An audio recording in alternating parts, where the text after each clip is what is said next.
You're tuned into The Crossover. Michael on the drive across the lane. Turnaround shot. Got it. 63 for Jordan. An hour-long basketball conversation presented and distributed by Snowman Digital Media. The inbounds pass comes into Jordan. Here's Michael at the foul line. A shot on Elo. Good! The Bulls win it! They win it! Set the Cleveland Cavaliers. And now, the men in charge of The Crossover, Cole Johnson and Brian Snow. Okay, folks, I know you have heard the phrase of sick and tired of being sick and tired. When it comes to LeBron James, I'm beyond sick and tired of being sick and tired. I'm tired of these frivolous stats that are being thrown at me. I'm tired of these frivolous world championship records that are being thrown at me. And I'm definitely tired of people using his pass-first mentality to make up for the fact that he doesn't have a doggone killer instinct. I better get some help on this one. Cole Johnson from Cole Sports now joins me. Aren't you tired of being sick and tired when it comes to this? Yeah, I am. And as you know, because of it, I created a whole segment on my show to where I did not want to talk about LeBron James every single day or every single episode of anything Cole Sports, because I was like, okay, this is getting sick. This is getting ridiculous. So I'm just going to shorten anything LeBron James to like 1 10 to 15 minute segment a week, and just go from there. Because it's getting ridiculous. This is getting ridiculous. You know what someone threw at me, and this may require an email response from you. Not only did they throw all of the frivolous responses, and you've seen them all post on my timeline because they do the same thing on your timeline.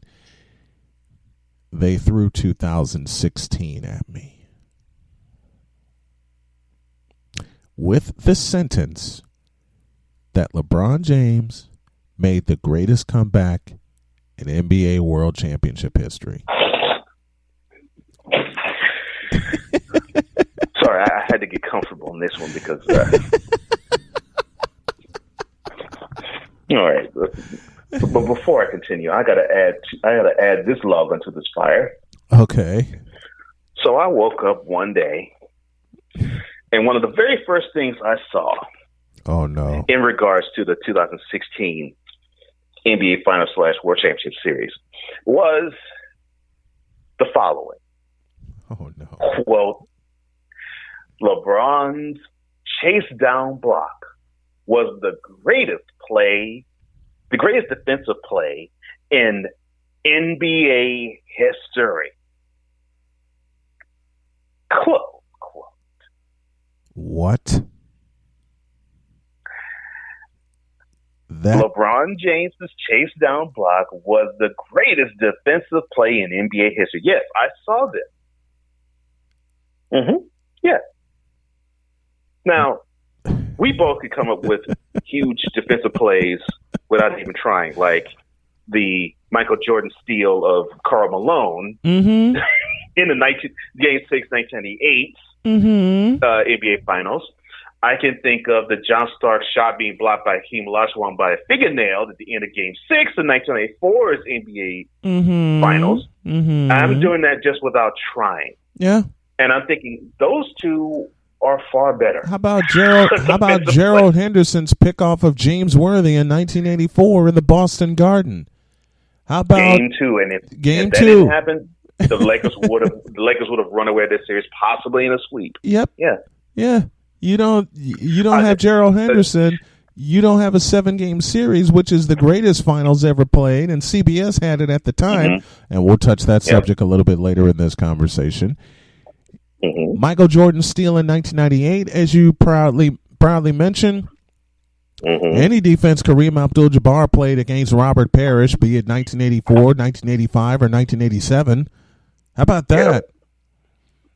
How about Hakeem Olajuwon, as you mentioned, John Starks' game-winning three blocked by a fingernail. Yep. Okay. How about Moses Malone shutting down Kareem in 1983? Yeoman's work there. Yes.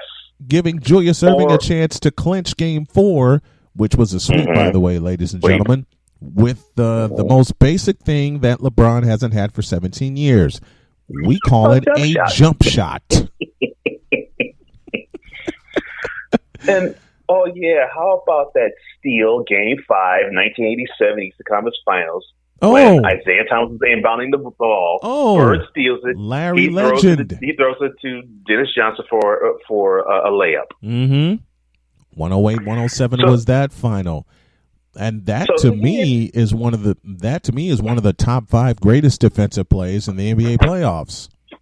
Yes. Easily. Okay? Yes.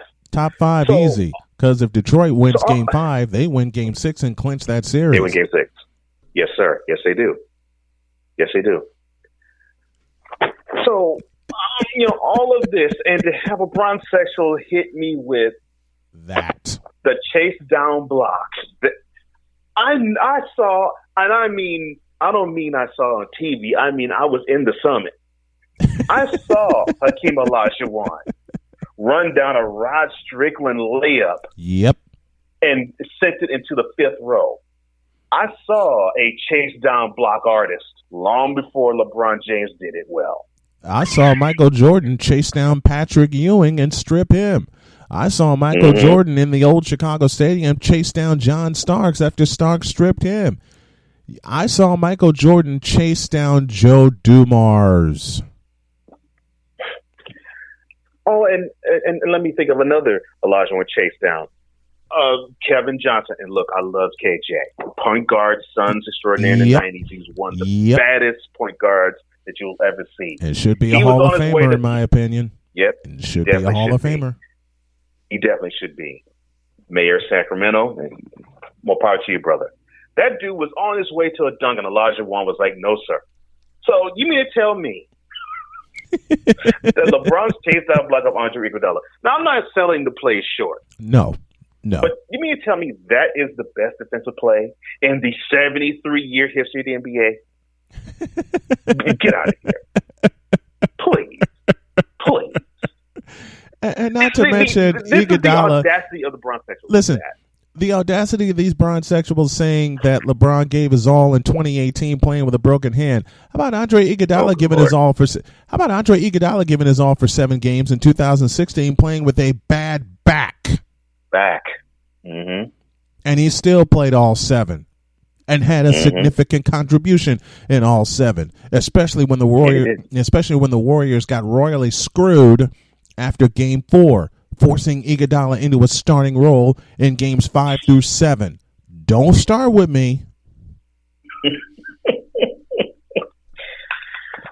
So when I hear the greatest comeback in NBA history, when I hear that, I'm like, you can take that and completely leave, because in my opinion, and even though this wasn't in the finals, this is what I fully believe: the greatest comeback I ever saw in NBA history.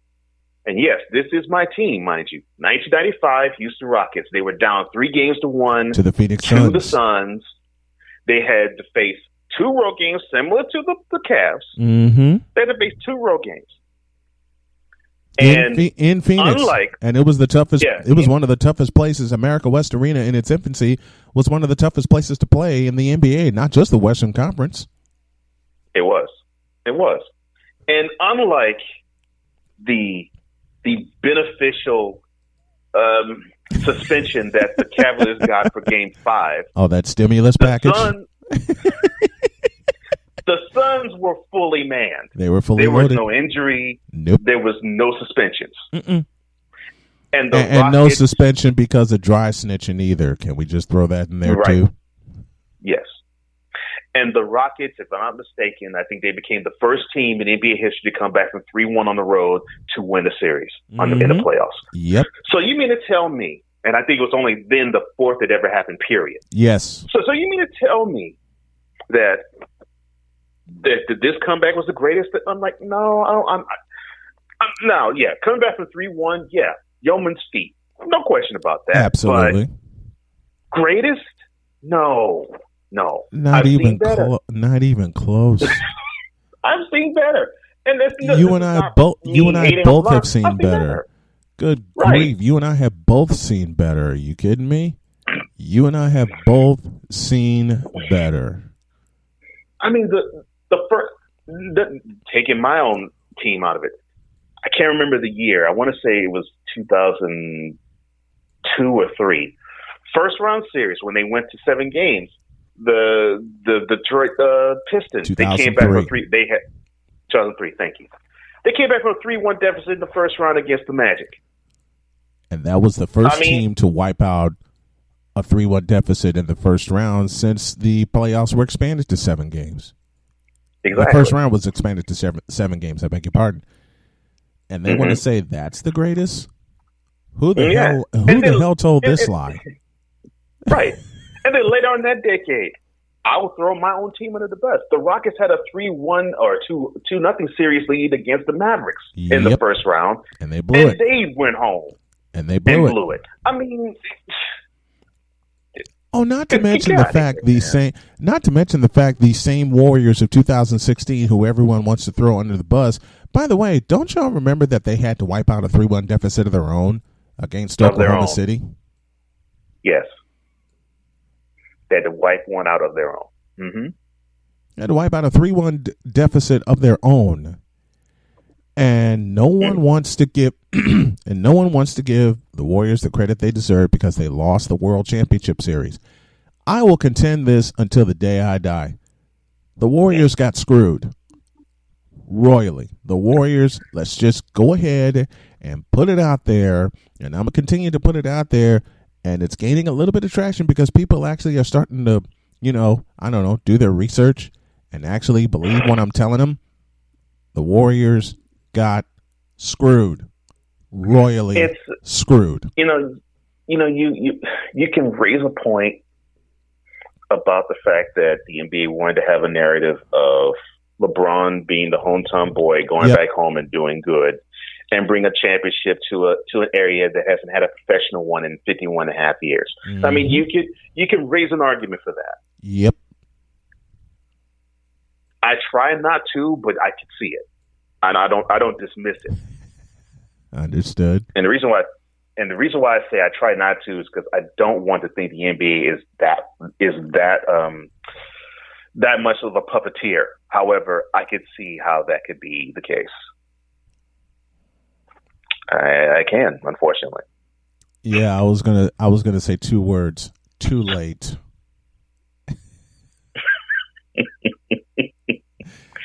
You know it. I know it. All of us old schoolers know it. I mean, and what's bad, they're still trying to this day. To make themselves not seem like a puppeteer. A little too late for that. Mm. I just don't get. Seriously, I just don't get the fascination. And it's not even the fascination of lauding a player. Mm-hmm.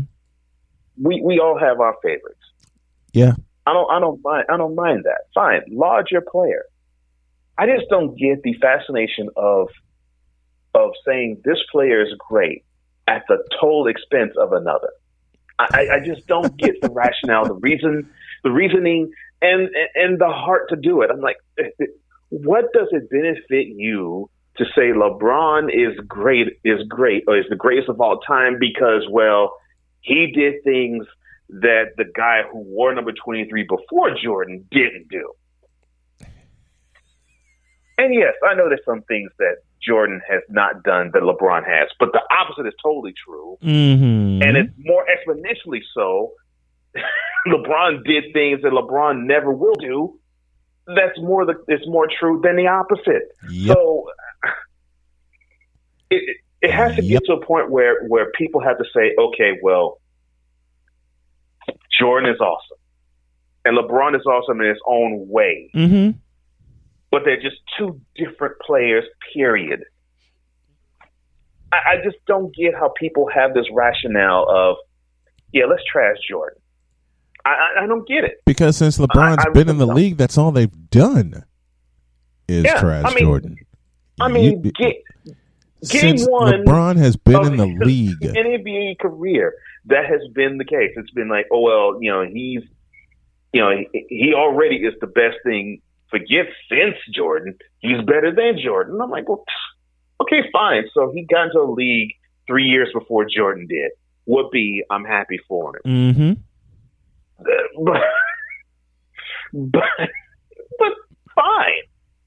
I mean, heck, that helped him get past Jordan in the all-time career scoring mark. The fact that he had a 3-year head start on Jordan. Yep.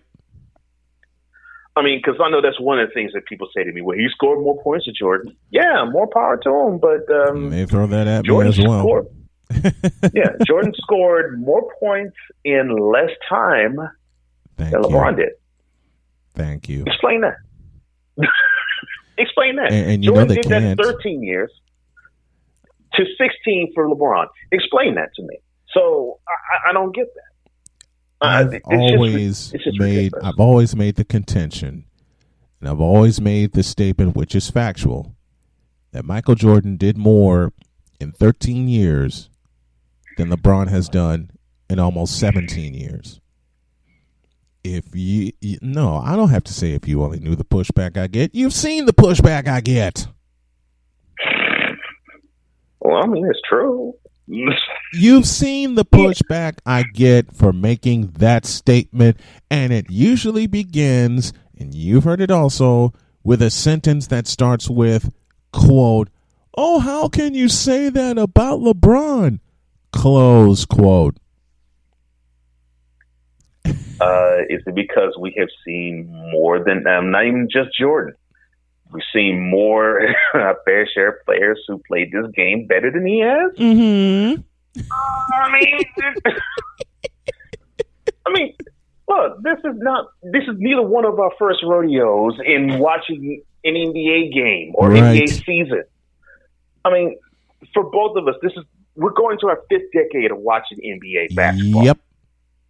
So if that's the case,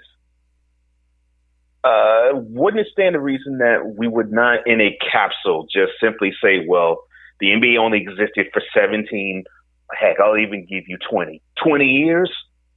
The mentality just blows my mind. It really does. It just blows my mind. Here's something that I got in a private message, and I sent you the picture with LeBron standing tall, or short if you're thinking the way we are, with a quote-unquote scrub lineup. And the quote was, and I'll borrow from you, my dear friend, quote, "LeBron took this team to the NBA Finals. Keep telling me he's not better than MJ." Close quote. Actually, playoffs, not finals. Playoffs. No, Playoffs. Okay. Yes. I reached out to said person and I said, MJ is better than LeBron because when MJ had a trash lineup, he got a 50-win season and went further than LeBron did with that trash lineup. The year was 1988. The first time they faced, I don't know, the Detroit Pistons in a playoff series. And this is before they made the trade for Cartwright. Right. This is a team that was finding its up. This is what I say makes MJ better than LeBron. Julius Erving had it. Hakeem Olajuwon had it. Scottie Pippen had it. MJ had it. Patrick Ewing had it. It's called progression. Yeah. It's called progression. And LeBron ain't had it. Right. And far be it from us to want to actually have LeBron go through a progression period. Far be it from us to actually say, okay, show me where you were in one spot, where you are in another spot, and how you grew from point A to point B. How dare we have that expectation of any player since we've seen the greats actually show us that's what they did. Oh, yes, and to that lineup, that trash lineup for LeBron with the Cavs. That was the 2009 Cavaliers, and and they got smacked around in the East Finals.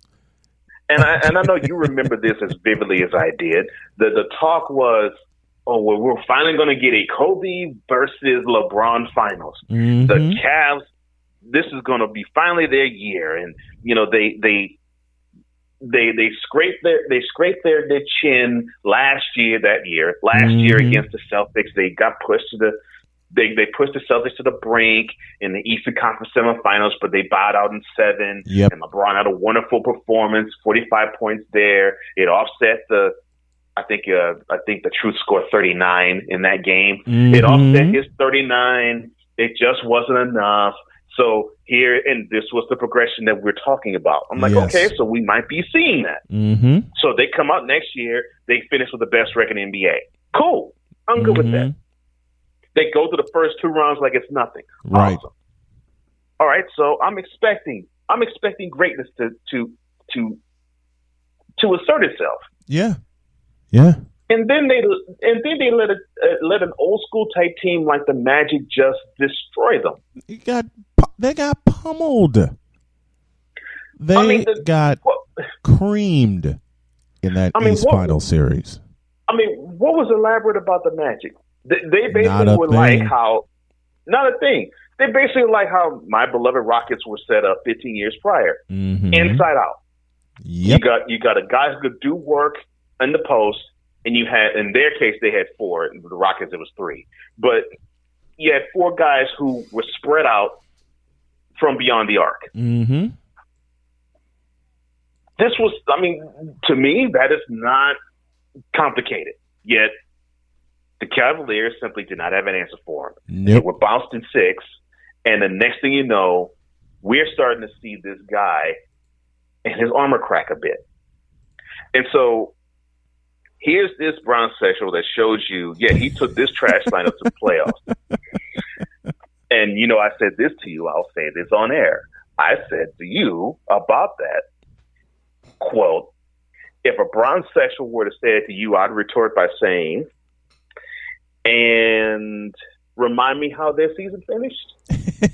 Because, yes, that trash lineup that won 66 games didn't even make it to the NBA Finals. Close quote.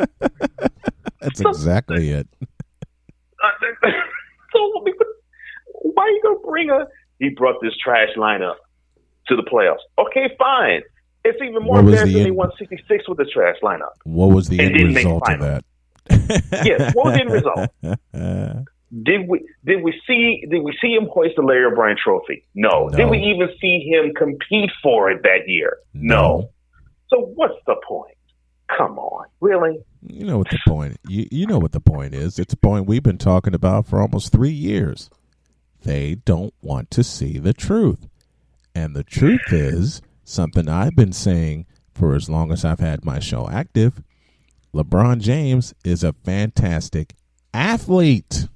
He's an awesome athlete. He just ain't that good. If any of us were to say otherwise, we would not need to have a mic shelter our mouths. Exactly. Period. Okay. I've always said this since he's come into the league, and people still want to label me a hater. Fine. But take this statement into consideration, and it's mine and mine alone. People have agreed with it. LeBron James is a fantastic athlete. Okay? He's a fantastic athlete. When it comes to basketball, however, there's an incomplete page right there. Yeah. It's riddled with 6 championship losses. I mean, how can that be escapable? You know something. Here's my take and mine alone. Let's go. All right. You know what I've been seeing the older I've gotten? It seems that sports fan has become soft. Mm-hmm. Since when since when do you remember having any of us give a pass to any team or any player that got to the precipice of their season, but they didn't finish the deal?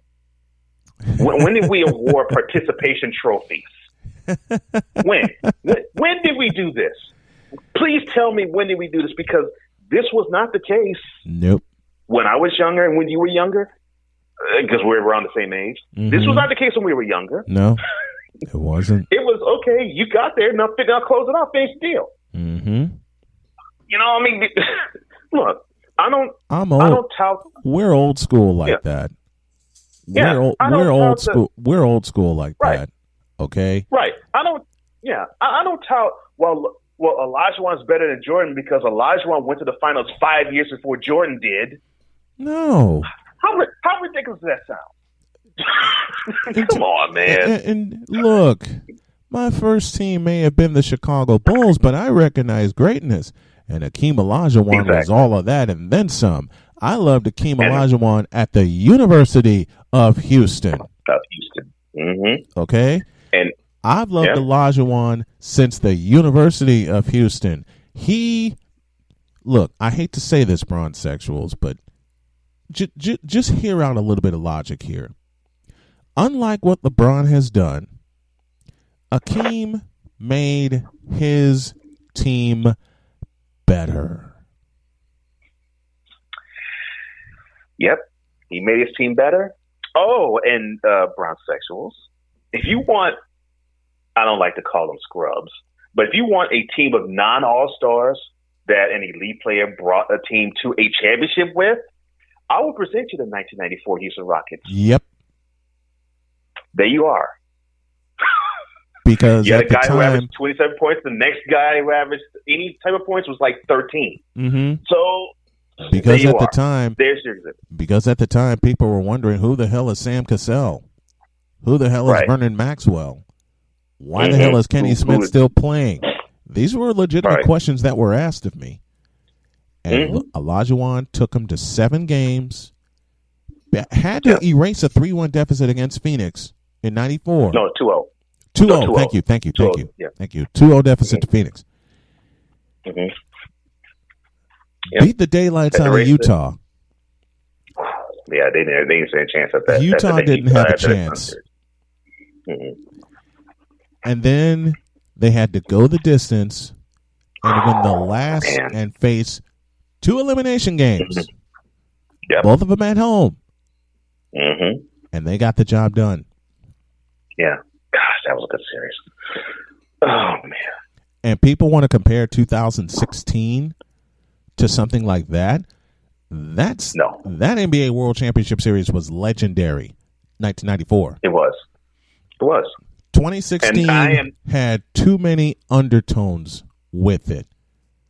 Because if I'm not mistaken, wasn't every game outside of Game 7 lopsided? Yeah. It was lopsided. And everybody who knows me or knows of me knows I make this contention, and you agree with it.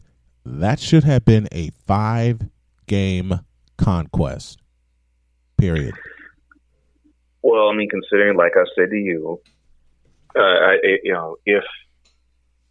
if Draymond Green was supposed to be suspended, it was supposed to be the series before. Yep. I will always contend that. Mm-hmm. And I'll stand with you. I stand with you with that.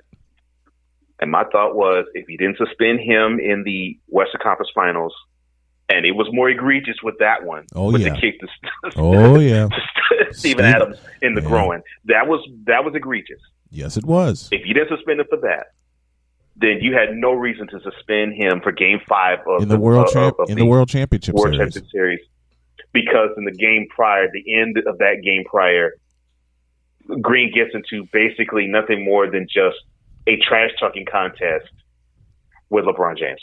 Mm-hmm. And by the way, folks, for a game because he was talking trash to LeBron James. And by the way, folks, Game 4, the Warriors wiped him out. They wiped him out. Mm-hmm.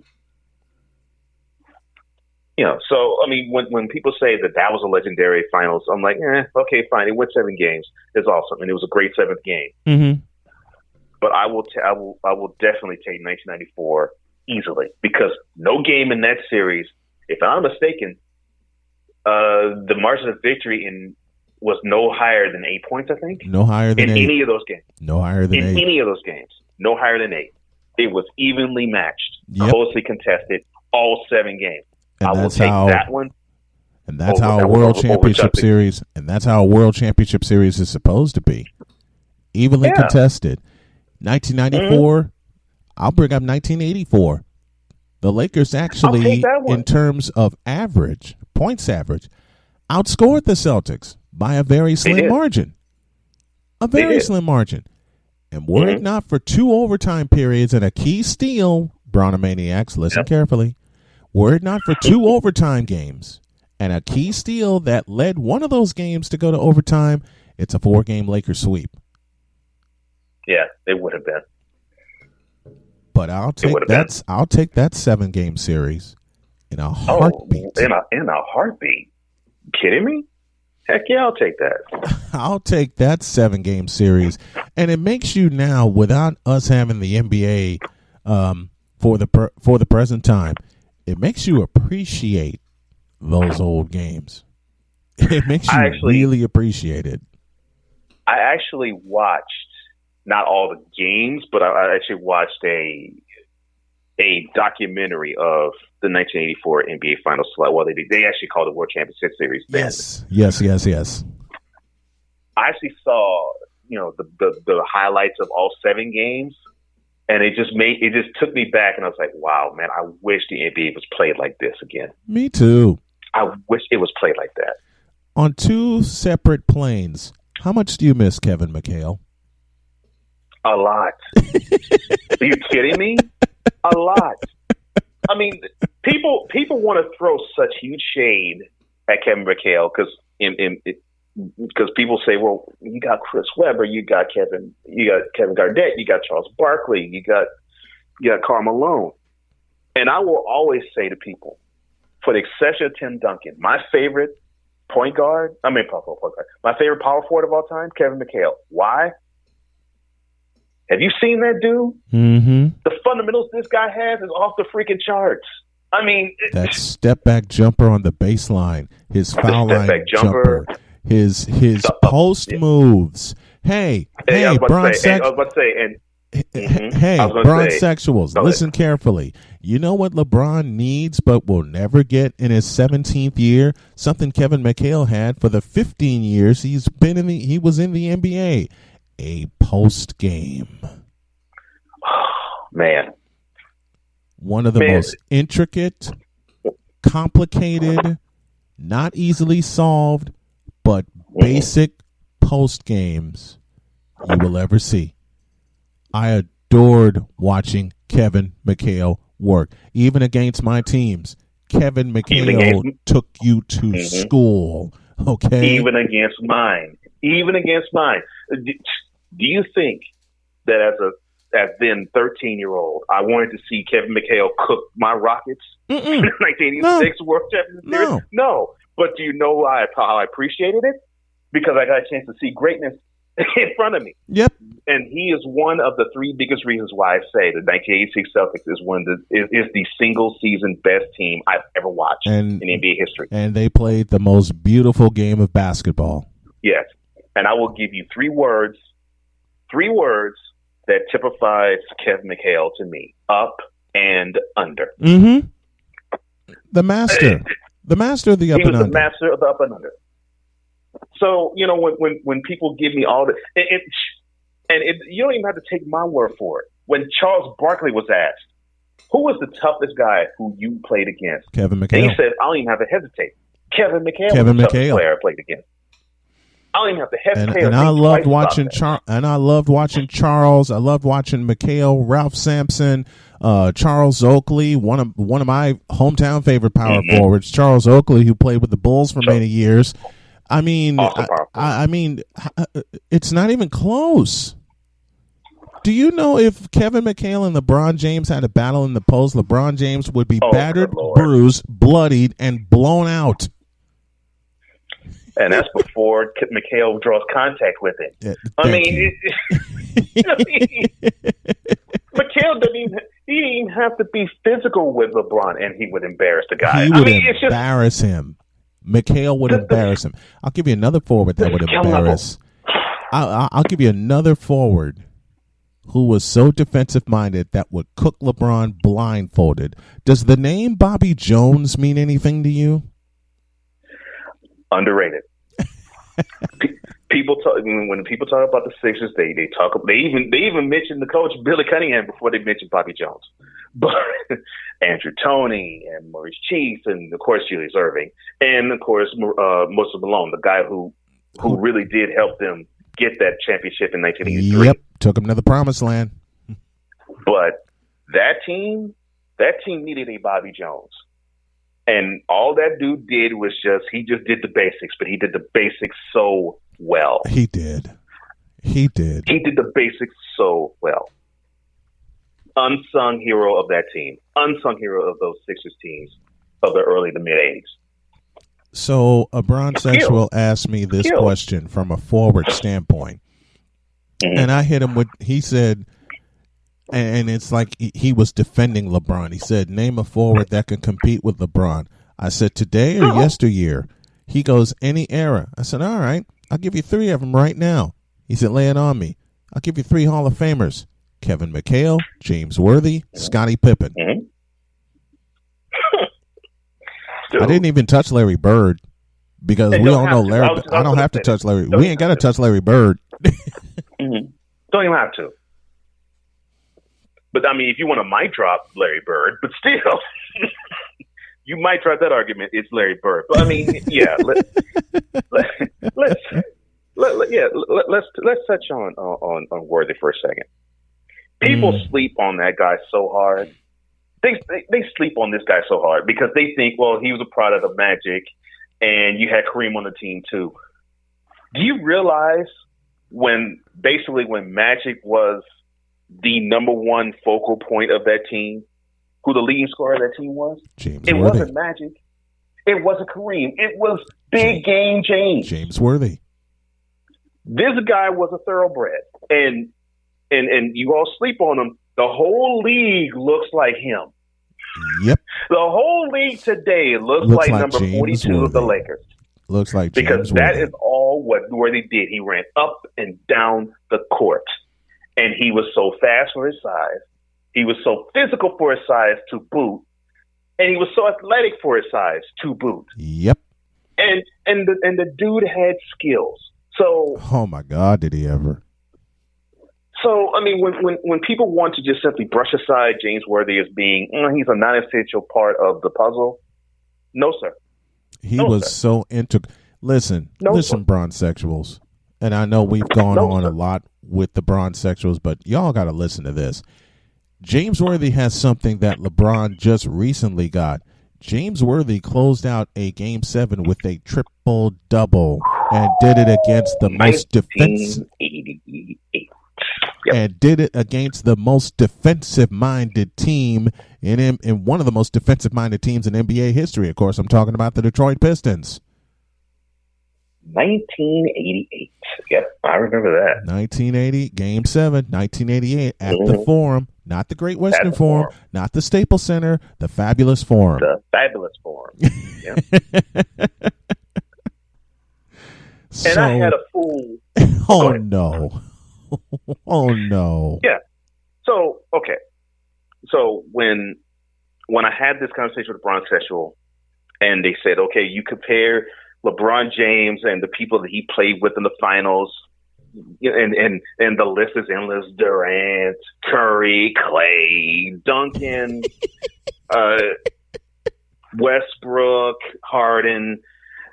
Name one guy that has been on par with all of these players that Jordan played against in the finals. I was like, I Magic. remember that, Magic Johnson. I mean, come on. Let's start with 19. Top 5 players of all time. Let's start with 1991. Magic Johnson, James Worthy, Vlade Divac, 1992, Clyde Drexler, Terry Porter, Buck Williams. 1993, Kevin Johnson, Charles Barkley. Danny Ainge. And a former multi-time champion, Danny Ainge. Yes. Not to mention one of my favorite long-distance shooters. I believe he goes by the name of Dan Marley. Dan Marley. Mm-hmm. Okay, let's go to 1996. What should be a pair of Hall of Famers, but one of them is in Gary Payton, Sean Kemp. Give me another underrated forward he played against. His name was Detlef Schrempf. Yep. How about one of the most underrated six men in the history of the game? Hersey Hawkins, one of the best shooters of all time. 1997 and 98, John Stockton, Karl Malone, former Atlanta Hawk Antoine Carr, Greg Ostertag, who gave Jordan fits. Decent center. Decent defensive center. Fits.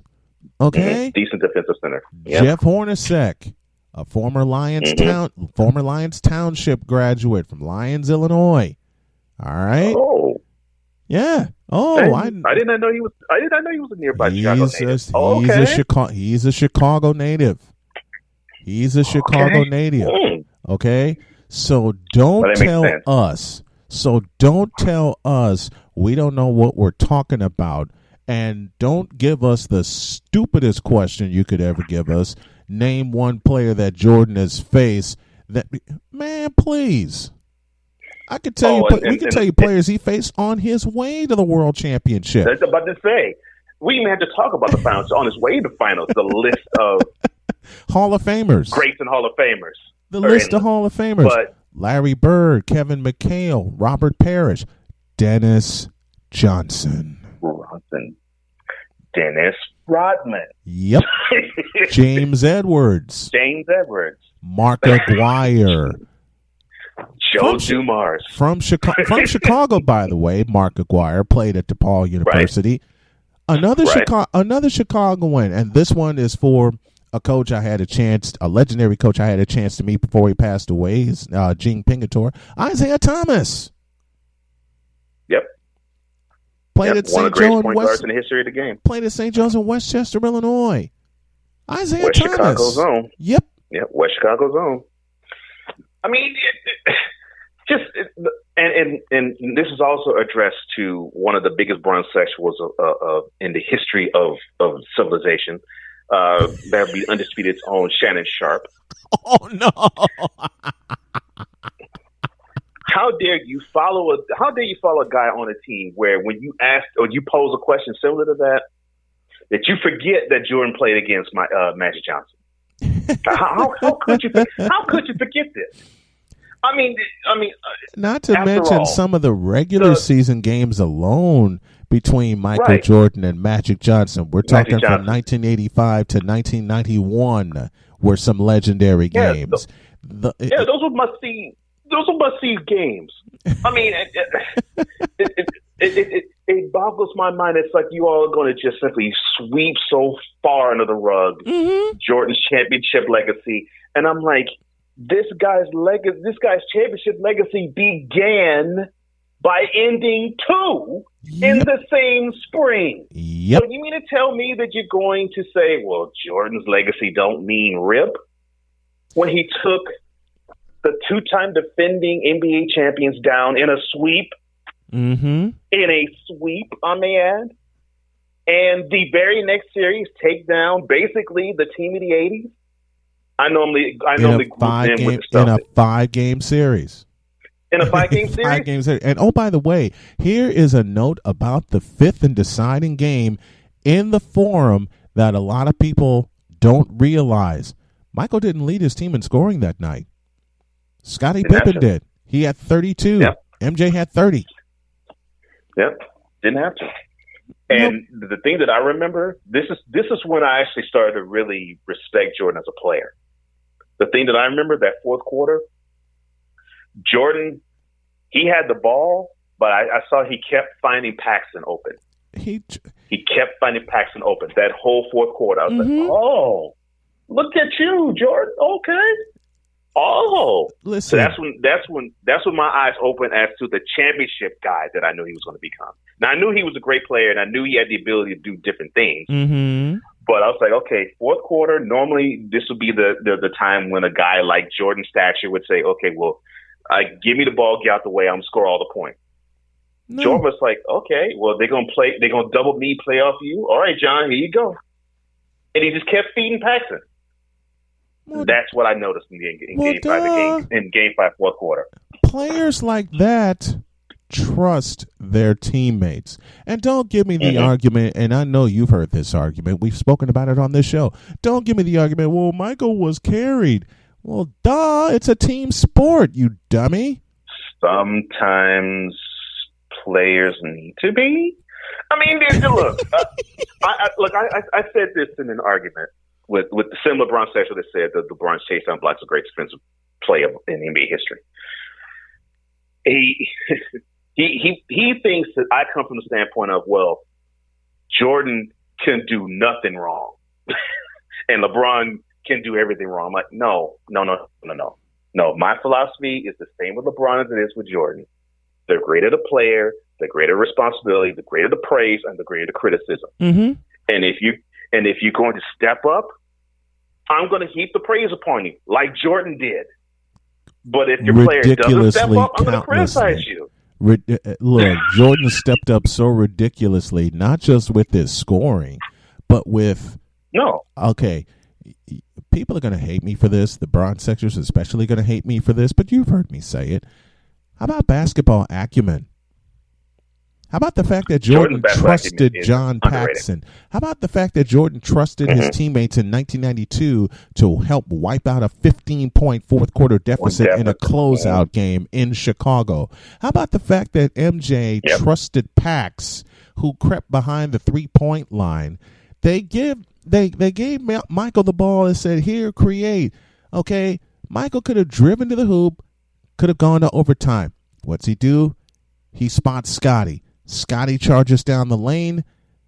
They collapse. They find Horace. They collapse on him. And who's wide open to take the game, the championship winning shot? Yes. I believe this is John Paxson. Yep. Game 6, 1993 NBA Finals. Yep. But what people don't understand, MJ started it with his penetration. Exactly. And they gave him the ball. Here's something that all the greats, including Jordan, up to the Jordan era, including the Kobe Shaq era. Here's something you can include the Kobe Shaq era and the Warriors era, which is still going, by the way. We'll touch that in a minute. They trust their teammates. They get the ball to their leader and allow the leader to do a simple 3-word phrase: make the decision. I mean, I just don't get how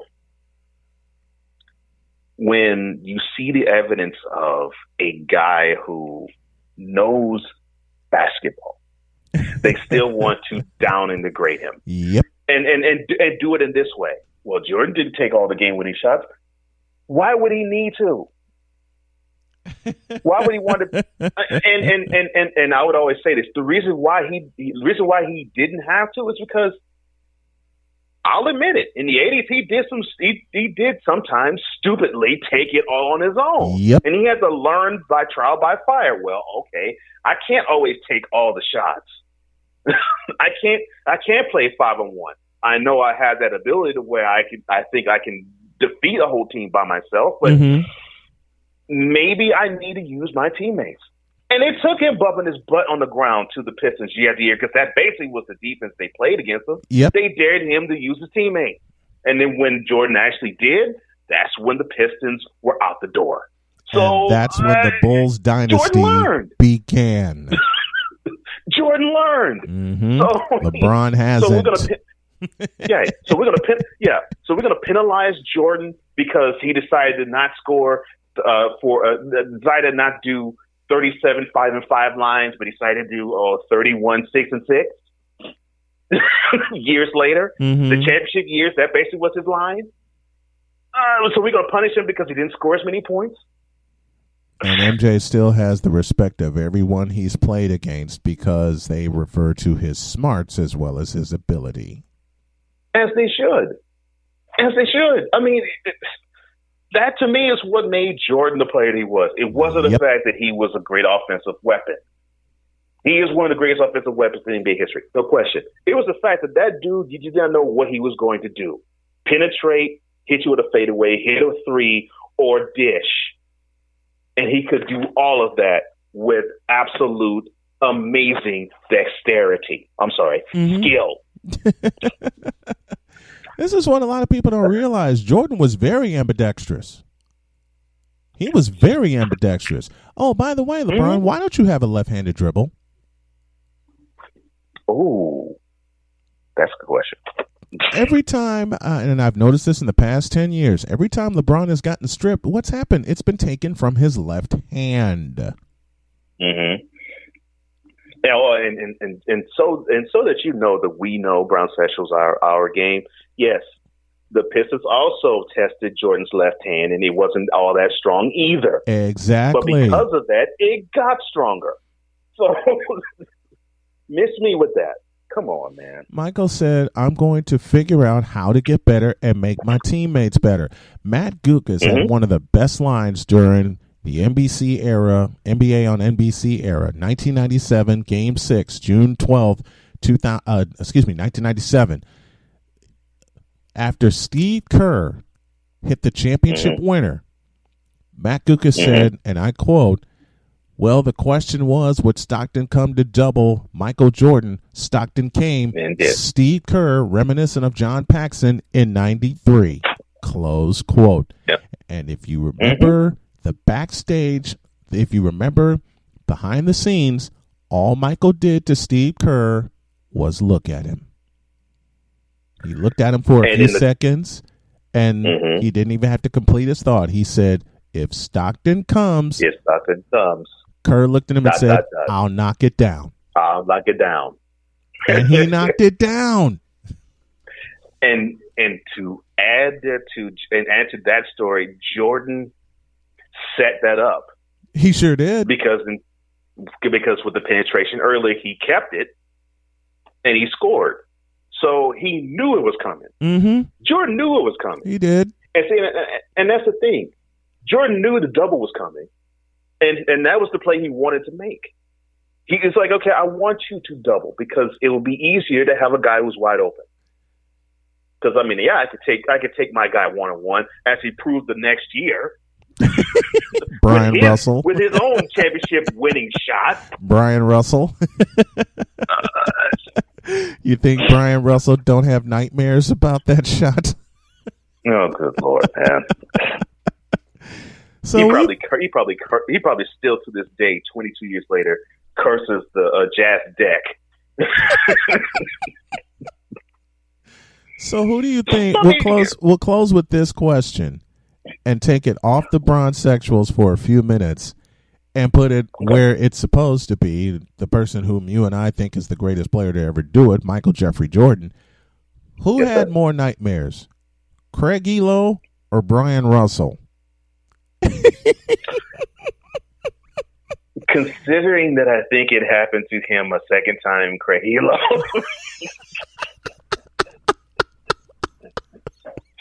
and I love Craig Elo. He was a former Rocket, so I love Elo. I love Elo, and he actually was a really good player. It is so heartbreaking to me that he's become a Jordan footnote. I feel for the man, but he is a Jordan footnote because when you mention Craig Elo, you always think about the shot, Game 5, 1988? May 7th, 1989. I'll never forget that date. May 7th, 1989 is the day. 1989 first round. And I hate to say it about Elo because I've liked Elo and his defensive play. Take a lesson, LeBron. I liked his defensive play, but when you're playing the greatest to ever do it, it's like, this is how I describe that shot. Jordan went up, Elo went up. Elo came down. Jordan stayed up. And he says, "Oh, look at this! I got a clean look." Look. So when you get that clean of a look, you don't have a choice but to knock it down. Yeah. So I mean, And there was I would have to say there was Doug Collins jumping around all over the place. Oh, that was hilarious. I always found that funny. I was like, okay, he's looking. If he could, if the ground could come up and hug him, he would hug the floor. He was looking to raise somebody. Oh, and one final note: Brian Russell and Craig Elo, they wore the same number. Oh, they sure did. They wore the same. When Jordan victimized them both, they wore the same number. Well, they sure did. And I'd rather have, if I was going to get victimized by the greatest to ever do it, please do it on the stage of the World Championship Series and just put me out of my misery. Please. Because at least in that competition, you're facing the best of the best of the best. Yeah. And look, I have to add this name. I love him. He gave me a ring. He gave me a ring for my team in 1995, but I still think to this day he has a little bit of a nightmare fetish too. Clyde Drexler. That first half, game 1, 1992. NBA Finals / World Championship Series. When Jordan just was unconscious. He lit them up. He lit them up. I always loved that after the 6th 3-pointer he made in that half, when he just looked to the front court. Looked to the courtside fans, and he just put his 2 arms up like, "Hey, I can explain it." And I was looking at that game. I was in North Carolina at the time, actually. There you looking go. At that game, and I was just in awe. I was like, "Man, this guy is on another planet. Look at him. There's no defense with this guy. None. Zero. and the talk only minutes leading into that game was, who's the best shooting guard? Is it Clyde Drexler? Is it Clyde Drexler or Michael Jordan? And I love Clyde. I love Clyde. I love Clyde too. I love Clyde too. Followed him ever since he was another University Phi Slamma Jamma. Another University of Houston player. I mean, love Clyde. Love Olajuwon. Here's a name for you, Larry Mishaw. There you go. Yeah. Michael Young. Young, Mr. Mean. But it's just when Clyde and MJ went at it on the world stage in the World Championship Series, you just had this feeling that Jordan was going to do something stupid. And I mean that in a very good way. In a good way. It was game 1. It was in Chicago Stadium. You know, Chicago's in its own world because we're back in the World Championship Series. So we're all going nuts. Okay, I know you all we're all getting our snacks and ready. And it's like it became a June tradition. It's the month of June, and the Bulls are in the World Championship Series. All right, let's get a snack and let's stay home and see what happens. But didn't you get the feeling? I could tell you from experience, North Carolina was similar to Chicago. I know it was. I know it was. It's like, okay, it's a tradition now. Here comes our tradition. Mm-hmm. Yeah. But you get the feeling when you watch players like Julius Erving, Michael Jordan, Moses Malone, Clyde Drexler, Hakeem Olajuwon, Robert Parrish, Kevin McHale, Larry Bird, Magic Johnson. When you watch legends, you get the feeling that there's going to be one game that they're going to do something outrageous. I call 35 points in a half with 6 3-point goals a little outrageous.